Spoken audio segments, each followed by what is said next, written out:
What's up, everybody? Let's Talk Jets Radio. Hopefully you guys are all doing well, enjoying a nice holiday Monday.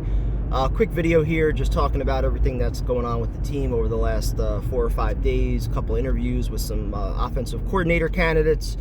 And then you have, obviously, the press conference with Saleh and Woody Johnson after the firing of LaFleur, which was not very inspiring, to say the least. I try to be patient with all this stuff, especially in the offseason. I don't expect immediate answers with everything, but I do expect a sense of direction. And I think that's probably the biggest problem that I have right now with the overall team and just, the interview process with the OCs. There's really nobody prominent on this list. Not even that there's a whole lot of guys out there that in general are prominent. I mean, you have the Kubiaks or, Cliff Kingsbury, Darrell Bevell. I mean, there's not really a whole lot of names out there that are, very sexy offensive coordinator candidates. So you're kind of looking at possibly either a retread, somebody that's been around and hasn't succeeded. I think the Colts offensive coordinator was another name that the Jets interviewed, and the Eagles passing game coordinator, and a number of guys. Nobody with any real proven resume of being a successful coordinator or developing a quarterback. So you feel like you're kind of in that same position that you've been in for a long time. And the problem I have, I guess, is that it doesn't feel like there's a sense of direction, because I don't think they wanted to fire Mike LaFleur. I still genuinely believe that. I'm not going to say it was a Woody Johnson decision, but when you look at the timeline, none of this really adds up, because you could say a lot of things about Saleh. I still think he's a very smart coach that understands the implications of the words that come out of his mouth, and he understands that if he says certain things, even if he meant it one way, if he says it the wrong way, he knows it's going to be potentially a story. So I think he's somebody that's very careful with the words that come out of his mouth, and he watches what he says. Even though he might give you a little too many cliches at times, he's very, very smart about what he says and what the perception is going to be. And so for him to go on that whole rant, what was it, like 2 or 3 weeks ago, about being appreciative for his time as a coordinator in San Francisco, how he appreciated Shanahan showing him patience after 2 years and not really succeeding early on, all of that kind of led me to think, he's going to act the exact same way as the head coach, and nobody's going to get fired. Now, if anyone's going to get fired, it's not going to be on defense. It's not going to be Saleh. It's not going to be LaFleur. It's not going to be Ulbrich. If anyone was going to get fired, you point to the offensive coordinator and you say, it's been 2 years. Obviously, there's still issues with some of the scripted plays and some of the red zone plays, possibly the usage of some players like Elijah Moore and the tight ends. So you look at all that and you say, all right, well, we invested a number 2 overall pick in a quarterback. We owe it to him to give him every possible chance to succeed. With a new voice in his ear, with a new system, we owe it to him to give him every chance to succeed, considering the fact that our offensive coordinator hasn't exactly proven himself to be this offensive guru, nor does he or Saleh have any experience in building and developing a quarterback. So if anyone was going to take the fall, it was going to be LaFleur. But then, like I said, you have Saleh going on that rant about, patience and, allowing coordinators time to develop and go through failure and all that. And then the big one for me was right after the Dolphin game, where he was asked very specifically, point blank, are you going to bring in a veteran offensive assistant on this staff? And he acknowledged it and said yes. So again, just going back to him thinking about what he says before he says it, that was obviously a question that I think he knew he was going to get asked during his press conference after the season. And so for him to acknowledge it and even give an answer to say, yes, we need a veteran offensive assistant in here, well, that wouldn't be a question I would think he would answer if he thought that he was going to be shopping for an actual offensive coordinator, a veteran offensive coordinator. So as of Monday, and this is confirmed by Connor Hughes and Cimini, according to their sources, as of Monday, the New York Jets did not want to fire LaFleur. So what exactly happened?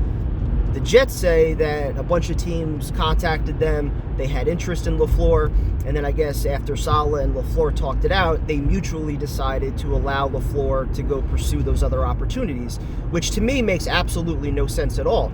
If you have a player or a coach that you want to bring back, that you think has talent, that you think serves your organization a purpose, well, you're not just going to get rid of that guy. And even more so, if you're standing firm and saying, yes, this is a guy that I want to bring back for a third year, and then you find out that other teams are interested, wouldn't that only confirm that you're making the right call? And again, I'm not trying to make this about whether or not the Jets should have or shouldn't have kept LaFleur, but if their reasoning was, we want to keep this guy, we believe in consistency, we believe in his system, it just needs time to get figured out, it just needs a veteran quarterback, we need to stay healthy, all that, and then other teams actually contact you about that coordinator and they have interest, wouldn't that only confirm that you have the right guy? Other teams are interested in him. So why would that prompt the decision then to get rid of him or to part ways or to allow him to go seek those other opportunities?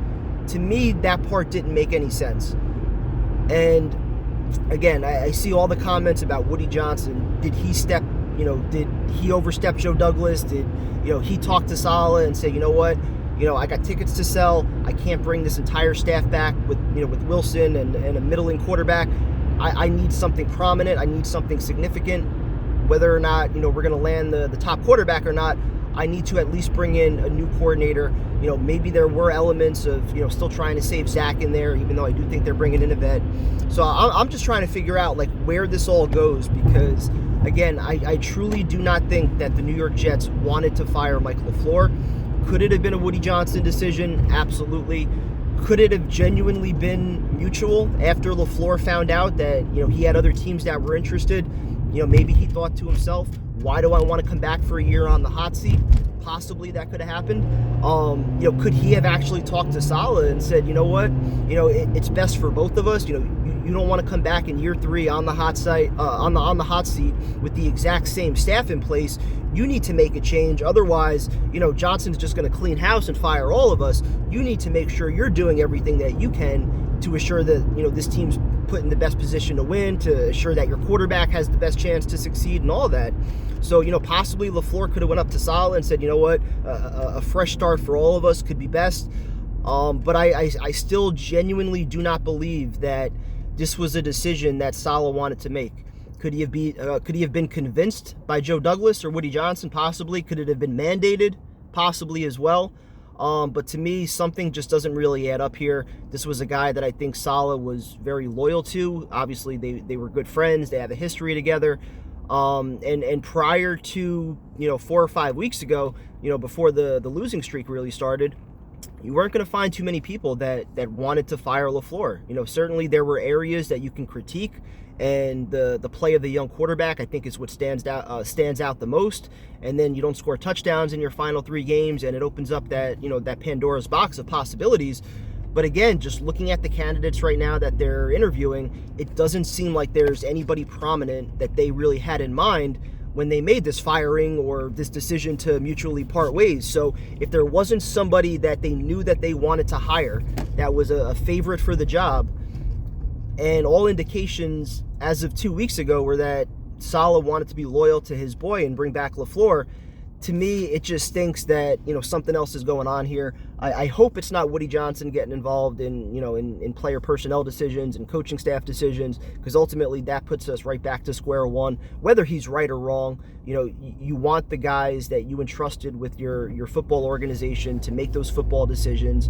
And to me, that was the whole point of restructuring the hierarchy within the organization, which was to allow your head coach to speak directly to the GM goes directly to the owner, and any issues that you might have hopefully can be stopped right there.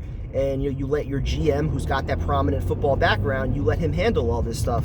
So, unfortunately, you're kind of left going into the offseason right now with just a lot of questions and not really a lot of answers. And, the quarterback decision, I think, is going to be the big one. But even that, are you aggressive in going after Carr? Do you wait for the possibility that Lamar Jackson could be available? What's his price tag going to be, not just on a contract, but if you have to trade for him as well? So, again, you have a head coach and possibly also a GM going into a year 3 and a year 4, both possibly on the hot seat. And, how does that affect a lot of decisions that they make this offseason? Is there too much of a sense of urgency where there's almost a panic where they feel like they have to get those prominent players now, and they give out some more bad contracts, and yes, I said more bad contracts because the ones that are on the books right now don't look too great. So, you know, what's the decision to make? And again, like, if drafting a quarterback is the best decision, well, do Saleh and Douglas have time to draft and develop a quarterback? Probably not. You know, by the time that guy is ready in year 2 or year 3, they might not be here. So a lot of interesting decisions that the Jets have to make over the next few months, and I'm not genuinely encouraged by it at all. Like I said, I just feel like they're not really operating with a plan right now, or at least that the plan that they did have, it took a massive hit. They're forced to change some things now. Does Saleh have those connections that he can bring in, that prominent voice to really mold and develop a quarterback and get this offense, you know, flowing the way it needs to? Who knows? But I'm not feeling great about it. I'll be completely honest. You know, hopefully, you know, this works out. They get somebody in here, and even Jeremy Bates, who wasn't, you know, a well-known offensive coordinator, you know, he had a solid year before he was let go. So it's not like you can't get lucky and find somebody with an innovative system that can get some more out of whoever your quarterback's going to be. But I'll just be completely honest and say that I'm not feeling too optimistic about this offseason or about the direction of the team. I like the young players that they have, but the prominent questions, the head coach, the quarterback, the GM, you know, the overall direction of the team, the coordinators, all these things, unfortunately, are questions right now. So hope you guys enjoyed. Have a very happy MLK Day. Enjoy your days off if you're off, and I'll talk to you guys later.